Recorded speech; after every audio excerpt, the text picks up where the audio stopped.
오늘 우리에게 주신 하나님의 말씀은 마태복음 21장 33절에서 46절의 말씀입니다. 정체성 두 번 같이 선포하겠습니다. 나는 성령의 전입니다. 거룩하신 성령님께서 내 안에 거하시며 나를 인도하십니다. 나는 성령의 전입니다. 거룩하신 성령님께서 내 안에 거하시며 나를 인도하십니다. 아멘. 오늘 말씀을 함께 읽으면서 배경을 좀 함께 한 번 더 생각하고 말씀을 읽으면 좋겠습니다. 주일에 함께 말씀을 나눈 대로 예수님은 갈릴리를 떠나서 그리고 예루살렘으로 이제 입성을 하셨습니다. 입성할 때 성전에 보니까 비둘기 팔고 돈 바꾸고 이런 모습을 보면서 아버지 집, 하나님의 집은 기도하는 집이다. 그런데 너희가 강도의 소굴로 만들어 버렸다라고 그렇게 꾸짖으십니다. 그리고 그때 성전에 온 시각 장애인들 또 아픔이 있는 사람들을 다 고쳐 주십니다. 그런데 오히려 대제사장과 서기관들은요 어떻게 하냐면 화를 내죠. 화를 냅니다. 하나님께서 하신 놀라운 일을 보고도 그들은 기도하지 않고 탐욕으로 살아가니까 오히려 화를 내고 마는 거죠. 그때 예수님은 그곳을 떠나서 이제 베다니에서 하룻밤을 주무시고 다시 예루살렘 성을 향해서 가십니다. 가시다가 이제 무화과 나무를 발견하셨는데 열매가 하나도 없는 것을 보시고 이제 저주에 버리시죠. 그랬더니 무화과가 말라버립니다. 이것은 예루살렘 성의 지금 상황을 말하고 있는 거죠. 열매 없는, 하나님께서는 열매를 기대하시지만 열매 없는 유다 백성들, 하나님의 백성의 모습을 그렇게 말씀해주고 있는 것입니다. 이렇게 예수님은 이제 예루살렘 성에 다시 들어가시게 됩니다. 그리고 예루살렘 성의 성전으로 가셔서 다시 천국을, 하나님의 나라를 가르치십니다. 그런데 성전에는 누가 있습니까? 거기 성전에는 대제사장들과 또 서기관이 있는 거죠. 조금 전에 예수님께 화를 냈던, 그 전날 화를 냈던 그들이 있는 것입니다. 그러니 그들이 가만두지 않는 거죠. 예수님께 내가 무슨 권위로 이 일을 행하느냐 막 따집니다. 그랬더니 예수님께서 뭐라고 그러시냐면, 그러면 요한은 하늘로부터 온 자냐 땅으로부터 온 자냐 이렇게 다시 되묻습니다. 하늘로부터 온 자다 그러면 요한이 증거한 예수님이잖아요. 예수님을 이제 요한이 증거했잖아요. 그러면 왜 믿지 않았느냐 그렇게 할 거고, 만약에 땅으로부터다 하면 그곳에 이제 요한을 선지자로 아는, 세례 요한을 선지자로 아는 백성들이 있으니까 백성들이 가만두지 않을 것 같은 거예요. 그러니까 아무 말도 하지 못하죠. 그러니까 예수님도 나도 무슨 권위로 너에게 말하는지 말하지 않겠다라고 하시는 거죠. 그리고 나서 세 가지 비유를 해주십니다. 그럼 이 세 가지 비유는 누구를 향한 비유겠습니까? 세 가지 모두 다 이 대제사장과 서기관들을 향한 비유라고 할 수 있습니다. 첫 번째가 어떤 비유냐면 두 아들 비유죠. 두 아들. 큰 아들이 있는데 아버지가 가서 일을 좀 해라 그랬더니 일을 한다고 그러고 가서 안 하는 거예요. 둘째 아들한테 얘기합니다. 일을 좀 해라 그랬더니 싫어요. 그러더니 가서 일하는 거예요. 첫째 아들은 누구를 말할까요? 대제사장들과 또 서기관들을 말하는 거죠. 이들은 하나님의 말씀을 잘 지킨다고 하면서 실제로는 그렇게 하지 않았던 거죠. 둘째 아들은 누구를 말합니까? 세리들, 죄인들, 심지어 창녀들, 이들을 말하는 거죠. 이들은 하나님의 말씀대로 살아가지 않겠다고, 자기 마음대로 살아가겠다고 했지만 세례 요한이 이제 회개를 선포할 때 이들은 어떻게 하냐면 회개하고 돌이키는 거죠. 그리고 하나님 말씀대로 살기 시작하는 것입니다. 우리는 어떤 사람입니까? 첫째 아들과 같은 사람입니까? 아니면 둘째 아들과 같은 사람입니까? 하나님의 말씀대로 살아가겠노라 라고 대답만 하고 순종하지 않는 사람입니까? 아니면 그 말씀 앞에 깨지고 변화되고 그래서 새롭게 살아가는 사람입니까? 하나님 말씀을 들을 때마다 우리가 그 말씀 앞에 회개하고 또 새롭게 살아가는 하나님의 사람들 될 수 있기를 바랍니다. 이제 예수님께서 두 번째 비유를 해주십니다. 두 번째 비유가 오늘 함께 읽은 본문의 말씀입니다. 한 집주인이 있는데 포도원을 만들고 이제 울타리로 두르고 집자는 틀을 만들고 망대를 만들고 모든 것을 이제 다 준비한 다음에 농부들을 이제 데려다가 맡겼습니다. 그리고 이제 멀리 타국에 가게 됩니다. 열매를 거둘 때가 되어서 이제 주인이 종들을 보내는 거예요. 열매를 받으려고 종들을 보내는 겁니다. 근데 이 농부들이 어떻게 하냐면 이 종들을 때리기도 하고 죽이기도 하고 심지어 돌을 던지기도 하고 이렇게 하는 겁니다. 다른 종들을 또 배워냈습니다. 그런데 똑같이 하는 겁니다. 주인이 어떻게 하냐면 안 되겠다. 이번에는 내 아들을 보내겠다. 아들은 존대하겠지 하면서 아들을 보냈습니다. 근데 오히려 이들 어떻게 하냐면 아들도 죽여버립니다. 왜 그러냐면 아들만 죽이면 이제 포도원은 우리 거가 될 거다라고 하면서 잘 됐다 그렇게 하는 거죠. 그들의 것이 되었을까요? 아니죠.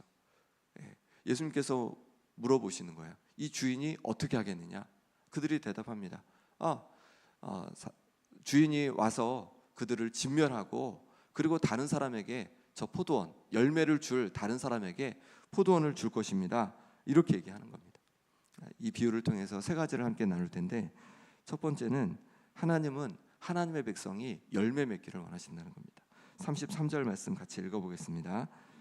다른 한 비유를 들으라. 한 집 주인이 포도원을 만들어 산울타리로 두르고 거기에 집자는 틀을 만들고 망대를 짓고 농부들에게 새로 주고 타국에 갔더니.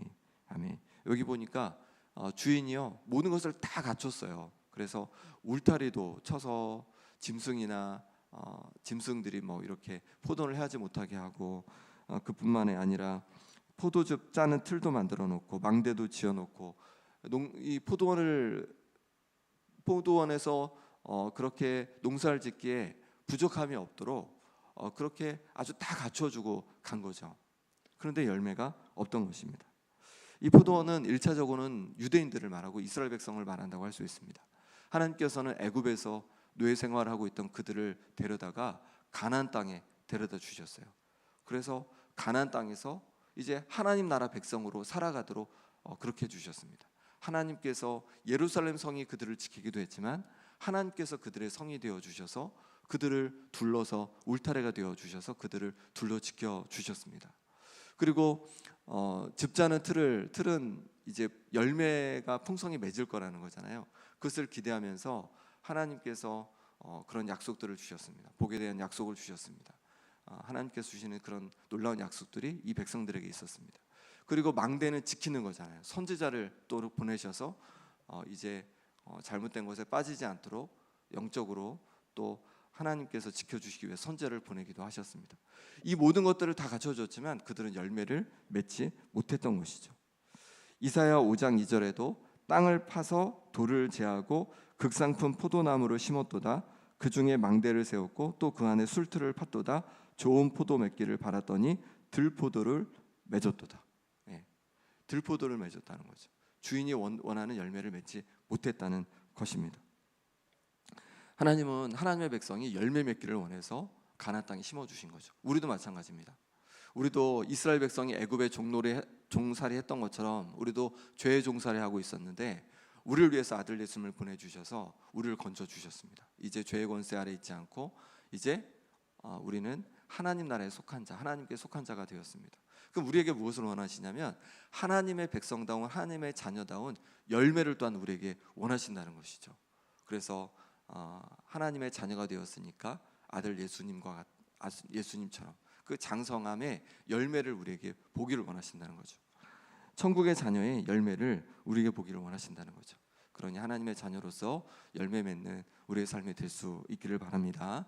날마다 예수님의 그 장성한 분량까지 자라가는 우리가 될 수 있기를 바랍니다. 두 번째로 우리의 위치를 제대로 알아야 한다는 겁니다. 34절 35절 같이 읽겠습니다. 열매 거둘 때가 가까움에 그 열매를 받으려고 자기 종들을 농부들에게 보내니 농부들이 종들을 잡아 하나는 심히 때리고 하나는 죽이고 하나는 돌로 쳤거늘. 아멘. 주인은 농부들에게 이제 열매를 구하면서 종들을 보냈습니다. 그런데 이 농부들이 때리고 또 죽이고 돌로 쳤다는 거죠. 또 아들까지 그렇게 죽였습니다. 이들은 착각한 거죠. 이들은요 주인이요 청지기로 세운 거예요. 맡긴 거예요. 자신의 것이 아니에요. 그런데 자신의 것이냐 그렇게 생각한 거죠. 그래서 청지기의 역할이 아니라 주인으로서 그들을 그 포도원을 자신들이 온전히 소유하고자 했던 것입니다. 우리도 기억해야 합니다. 우리는 청지기인 것이죠. 우리가 가진 시간, 물질, 재능, 직분 하나님께서 우리에게 맡겨주신 거예요. 그러니 청직이니까 어떻게 이 역할을 감당해야 하냐면, 우리에게 주신 것을 감당해야 하냐면 하나님의 뜻대로 감당해야 하는 것이죠. 우리 주인 대신 하나님의 뜻대로 감당해야 하는 것이죠. 그래서 내 시간을 하나님의 뜻대로 사용하도록 내가 힘써야 하고, 또 내 물질을, 또 내 재능을, 내 직분을 하나님의 뜻대로 감당하도록 힘써야 하는 것이죠. 내 것이 아니에요. 내 마음대로 하라고 내게 주신 것이 아니라 하나님의 뜻대로 사용하도록 하나님께서 우리에게 맡겨주신 줄 믿습니다. 고린도전서 4장 2절에도 그리고 맡은 자들에게 구할 것은 충성이니라 그렇게 말씀해 주셨어요. 우리는 맡은 사람들이라는 거죠. 청직이라는 것이죠. 그러니 내 마음대로가 아니라, 내 뜻대로가 아니라 하나님의 뜻을 구하며 하나님의 뜻대로 내 직분을, 내 시간을, 또 내 물질을, 내 재능을 그렇게 사용하는 하나님의 사람들 될 수 있기를 바랍니다. 한번 생각해 보십시오. 내게 어떤 것을 주셨지? 무엇을 맡기셨지? 내가 그럼 이것을 어떻게 하나님의 뜻대로 오늘 감당하면 좋을까? 한번 생각해 보고 그렇게 기도하며 하나님의 뜻대로 감당할 수 있기를 바랍니다. 세 번째 기억할 것은 우리가 판단받을 때가 반드시 온다는 거예요. 40절 말씀 같이 읽겠습니다. 그러면 포도원 주인이 올 때에 그 농부들을 어떻게 하겠느냐? 포도원 주인이 올 때 농부들은 어떻게 할까요? 이 포도원의 농부들은요, 생각하지 않았던 것 같아요. 그냥 종들만 죽이면, 아들만 죽이면 이제 그냥 이건 우릴 거다라고 생각했습니다. 하지만 이거는 잘못 생각한 거죠. 왜냐면 아직 누가 있어요? 주인이 있잖아요. 주인이 가만두겠냐고요. 주인이 와서 이들을 진멸하고 그것을 다른 사람에게 그 포도원을 넘기지 않겠습니까? 열매를 줄 수 있는. 이 비유는 무엇을 말하냐면, 이 전체 비유는 대제사장들을 비롯한 이스라엘 백성들에게 열매를 맺기 원해서 하나님께서 때로 선지자를 보내셨지만 그들을 핍박했던 것을 말하고 있는 것이고, 그리고 이제 심지어 하나님의 아들 예수님까지도 죽일 것을 미리 말씀해 주신 것이죠. 이 대제사장들과 서기관들, 또 바리새인들이 예수님을 죽일 것을 미리 말씀해 주고 있는 것입니다. 그러면서 이렇게 말씀하세요. 42절 말씀을 제가 읽겠습니다. 예수께서 이르시되 너희가 성경의 건축자들이 버린 돌이 모퉁이의 머릿돌이 되었나니 이것은 주로 말미암아 된 것이요 우리 눈에 기이하도담을 읽어본 일이 없느냐. 건축자들이 버린 돌이 모퉁이 돌이 된다는 거죠. 예수님은 이렇게 건축자들이 버린 돌처럼 버림받고 십자가에서 달려 죽으실 것이지만 그것이 끝이 아니라는 거죠. 모퉁이 돌이 된다는 거죠. 머릿돌이 된다는 거죠. 예수님을 통해서 하나님 나라가 세워짐을 말씀해주고 있는 것입니다. 그리고 이 머릿돌 대신 예수님께서 심판주로 다시 오실 것을 알려주고 있어요. 43절 44절 말씀입니다. 같이 읽겠습니다.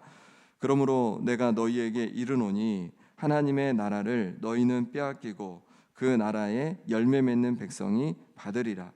이 돌 위에 떨어지는 자는 깨지겠고 이 돌이 사람 위에 떨어지면 그를 가루로 만들어 흩으리라 하시니. 아멘. 하나님의 나라를 빼앗길 날이 올 거다, 이 말씀하고 있어요. 주님께서 다시 오실 때 판단받을 때가 있다는 거예요. 그 열매를 보고, 우리의 삶의 모습을 보고, 또 우리의 믿음을 보고 판단받을 때가 있다는 거예요. 그러면서 예수님을 돌로 이렇게 다시 비유하죠. 돌 위에 떨어지는 자는 깨지겠고, 이건 이렇게도 얘기하고 할 수 있습니다. 예수님을 통해서, 그 말씀을 통하여서 정말로 그 마음을 깨트리는 사람들, 회개하는 사람들, 그 사람들은 이제 회복의 역사들이 일어나고 구원의 역사들이 일어날 겁니다. 그런데 그렇지 않은 사람들, 여전히 믿음으로 살아가지 않고 또 하나님의 자녀답게 살아가지 않는 사람들, 그 사람들 위에 주님께서 돌이 되어서 그들을 심판하실 것을 말씀해주고 있는 것입니다. 주님께서 다시 오실 때가 있습니다. 그때는 반드시 심판의 때라는 것이죠. 마태복음 25장에도 보면 달란트 비유가 있죠. 5달란트, 2달란트, 1달란트.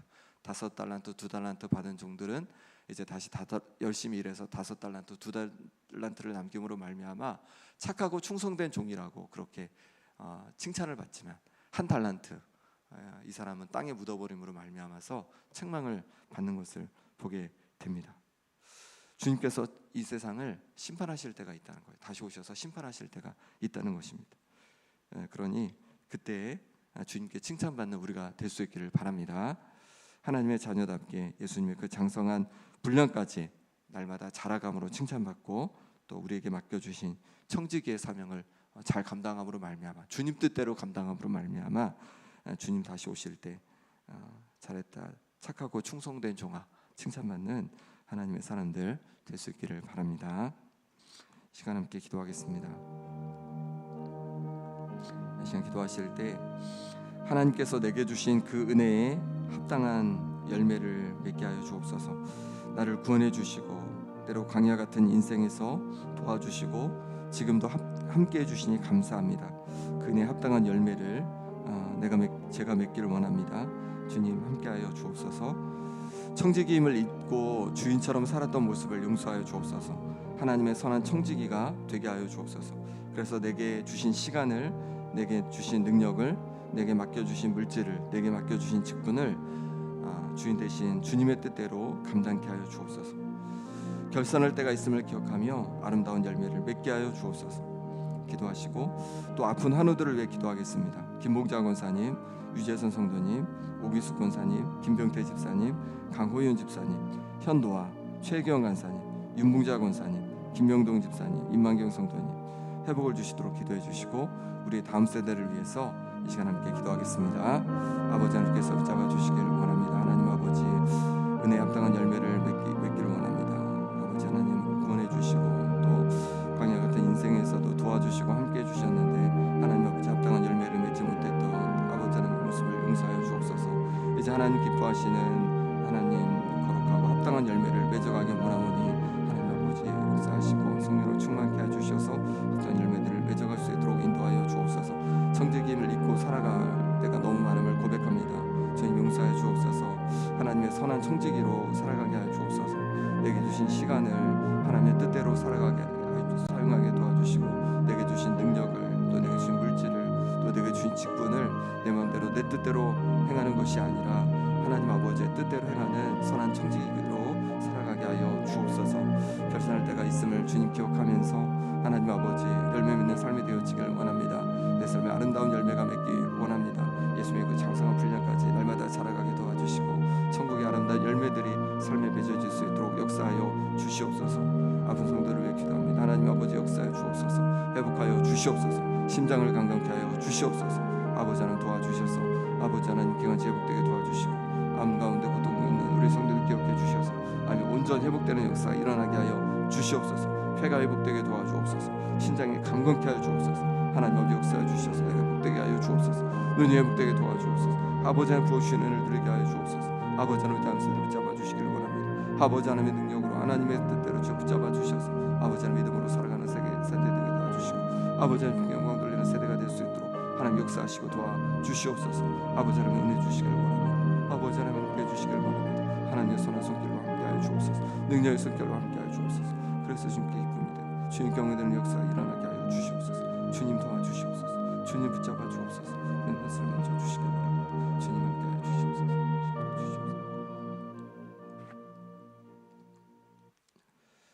하나님 아버지 우리에게 귀한 은혜를 주셔서 감사합니다. 구원의 은혜를 주시고 때로 광야 같은 인생에서도 우리를 도와주셔서 우리와 함께 하시는 그 놀라운 은혜들을 경험케 하시니 감사합니다. 이제 우리에게 부어주신 그 은혜에 합당한 열매를 맺는 하나님의 자녀들 되게 하여 주옵소서. 예수님의 그 장성한 모습까지 자라가게 도와주시고 또 하나님 앞에 충성되이 섬김으로 말미암아서 아름다운 열매를 맺어가게 하여 주옵소서. 그렇게 열매를 맺어갈 때 우리가 청지기임을 잊지 않게 하여 주옵소서. 그래서 내가 주인인 양 그렇게 살아가는 것이 아니라 내가 청지기임을 기억하고 내게 맡겨주신 시간을, 또 능력을, 물질을, 직분을 하나님의 뜻대로 감당케 하여 주옵소서. 결산할 때가 있음을 우리에게 말씀해 주시니 감사합니다. 주님 앞에 갈 때, 결산할 때 아름다운 열매를 주님께 올려드리는 주님의 사람들 되게 하여 주옵소서. 아픈 성도들 기억해 주셔서 육신을 강건케 하여 주시고 여러 어려움 속에 있는 성도들 기억해 주셔서 그 어려움에서 노인받게 하여 주시옵소서.